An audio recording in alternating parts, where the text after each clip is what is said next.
आप सभी शिक्षक साथियों को मेरा नमस्कार। साथियों, आज जो है माननीय मुख्यमंत्री जी के द्वारा जो है एक कार्यक्रम आयोजित हुआ और उसमें माननीय मुख्यमंत्री जी के द्वारा जो है कई सारी चीज़ों को जो है शुरू किया गया। खास तौर से केजीबी में उच्चीकृत नवीन विद्यालयों का लोकार्पण हुआ, शिक्षकों का सम्मान किया गया, डीबीटी के थ्रू पैसा भेजा गया, आईसीटी लैब का भी उद्घाटन हुआ है 503 पीएम श्री विद्यालयों में डिजिटल लाइब्रेरी का। साथ ही मंच से एक और घोषणा की गई है, ऐसे प्राथमिक विद्यालय जहां पर बच्चे कम हैं और पास ही पास बने हुए हैं उन सभी को मर्जर किया जाएगा। आने वाले समय में विभाग जो है जहां पर 10 से 15 ही बच्चे हैं उन सभी विद्यालयों को मर्ज किए जाने की ओर आगे बढ़ेगा। ऐसी घोषणा माननीय मुख्यमंत्री जी के द्वारा मंच से की गई। तो आइए देख लेते हैं क्या कुछ कहा है।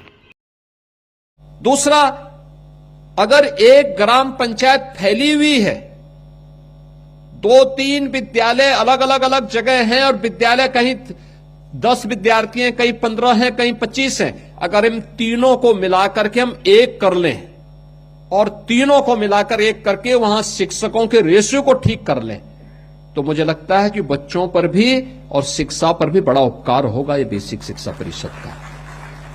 क्योंकि एक शिक्षक और 15 बच्चे, क्या मतलब 1 से 5वीं तक क्लास चलनी है। कैसे आप न्याय कर पाएंगे जब बच्चे पे ज्यादा ध्यान देना है? अगर हम उसी विद्यालय में 60 से लेकर 100 बच्चों को एकजुट करा देते हैं और उसी में 3 से लेकर 5 शिक्षक दे देते हैं, तो हर क्लास के लिए एक शिक्षक हो जाएगा। अगर कभी किसी शिक्षक के घर में कोई कार्य पड़ा, एक नहीं भी आया, तो भी 4 शिक्षक उस विद्यालय को आसानी से चला सकते हैं।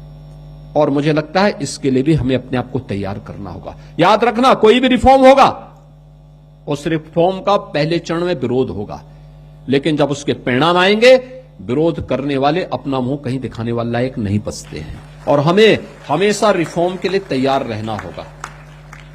याद करना, जब भी रिफॉर्म होता है, इस रिफॉर्म का विरोध होता है। कोई भी रिफॉर्म, कोई भी सुधार होता है, बाल विवाह का रोकने के लिए जब अभियान चला था, व्यापक विरोध हुआ था। विधवा विवाह विरोध हुआ था। दहेज मुक्त विवाह की आप बात करेंगे, विरोध होगा।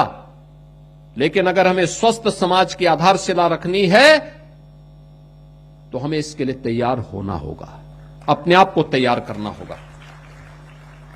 7,409 विद्यालयों को स्मार्ट क्लास, 5,228 विद्यालयों में आईसीटी लैब, 51,667